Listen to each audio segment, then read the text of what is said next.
भारतीय सेना का हर सैनिक जांबाज होता है, लेकिन एक ऐसे सैनिक है जिन्हें सबसे जांबाज माना जाता है। मौत अगर सामने भी खड़ी हो तो ये उससे भी दो दो हाथ करने को बेताब रहते हैं। इनके बारे में कहा जाता है कि इन्हें मरने से डर नहीं लगता। हालात कैसे भी हों, ये हर समय लड़ने को तैयार रहते हैं।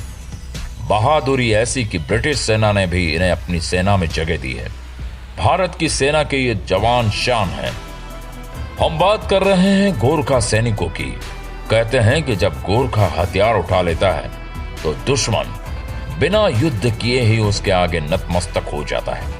इनके बारे में भारतीय सेना के प्रथम फील्ड मार्शल सैम मानेकशॉ ने कहा था कि अगर कोई व्यक्ति अगर ये कहता है कि वो मरने से डरता नहीं है, या तो वो झूठ बोल रहा है या फिर वो एक गोरखा है। मानेकशॉ की ये बात भारतीय सेना की गोरखा रेजिमेंट सच साबित करती है। 24 अप्रैल 1815 को ब्रिटिश द्वारा इस रेजिमेंट की नींव रखी गई। गोरखा रेजिमेंट बलिदान का दूसरा नाम है। इसी रेजिमेंट के भरोसे तो अंग्रेजों ने हिटलर से टक्कर ली और हिटलर इस रेजिमेंट से इतना प्रभावित हुआ कि वो भी इस रेजिमेंट की बदौलत पूरी दुनिया को जीत लेना चाहता था। भारतीय सेना की गोरखा रेजिमेंट के बारे में माना जाता है कि ये सेना की सबसे जांबाज इकाई है। भारतीय सेना में गोरखा रेजिमेंट के सैनिक आजादी के समय ब्रिटिश और नेपाल के राजा के द्वारा किए गए समझौते के आधार पर काम करते हैं। ये सैनिक नेपाल, भारत और ब्रिटेन की सेनाओं के लिए काम करते हैं। गोरखा किसी एक जाति की योद्धा नहीं, बल्कि नेपाल में एक जिला गोरखा है जो अपने योद्धाओं के लिए प्रसिद्ध है। भारत की सेना में गोरखा सैनिकों की भर्ती पहाड़ों में रहने वाले सुनावर, गुरंग, राय, सागर और लींबू आदि जाति से की जाती है। ब्रिटिश सेना भी ऐसे ही इनकी भर्ती करती है।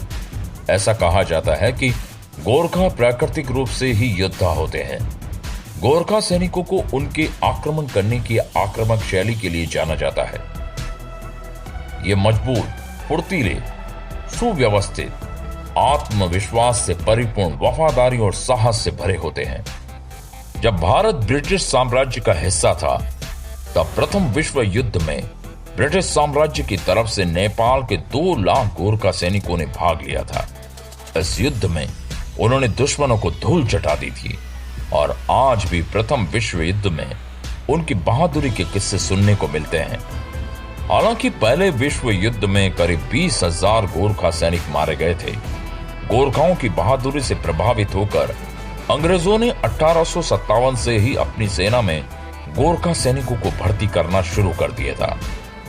भारत के प्रथम स्वतंत्रता संग्राम में इन्होंने ब्रिटिश सेना का साथ दिया था, क्योंकि उस समय ये ईस्ट इंडिया कंपनी के अनुबंध पर काम करते थे।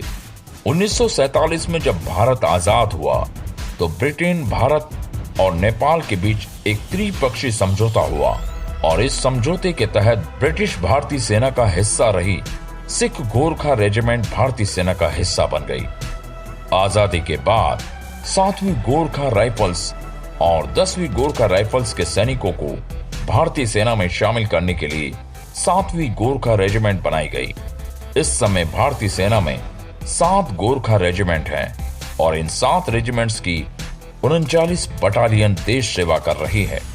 इनमें से 6 रेजिमेंट ब्रिटिश भारतीय सेना में शामिल की गई थी, जबकि 7वीं रेजिमेंट को आजादी के बाद बनाया गया था।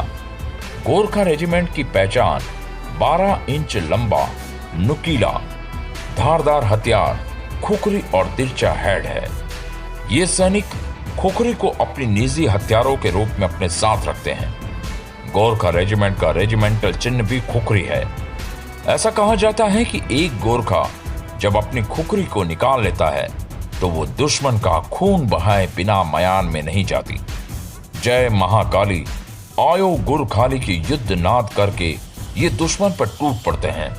इन सैनिकों का नारा कायर होने से तो मरना अच्छा है, इस नारे के साथ ही ये दुश्मन सेना का काल बन जाते हैं। भारतीय सेना को गोरखा रेजिमेंट ने 2 फील्ड मार्शल भी दिए हैं। सैम मानेकशॉ और जनरल दलवीर सिंह सुहाग गोरखा रेजिमेंट से ही हैं। भारतीय सेना की गोरखा रेजिमेंट ने पाकिस्तान और चीन के खिलाफ हुई सभी लड़ाइयों में दुश्मन सेना को अपनी बहादुरी का लोहा मनवा दिया था। युद्धों में अपने साहस और शौर्य से दुश्मन को पस्त करने वाले इन सैनिकों को तब तक 11 वीर चक्र, 2 महावीर चक्र, 3 अशोक चक्र, 1 परमवीर चक्र से सम्मानित किया जा चुका है। सियाचिन के ऑपरेशन मेघदूत में भी भारतीय सेना के गोरखा रेजिमेंट के जवानों ने अदम्य साहस और वीरता दिखाई दी। हर साल 1200 से 1300 नेपाली गोरखे भारतीय सेना में शामिल होते हैं। भारतीय सेना में इस समय 1,20,000 गोरखा सैनिक है।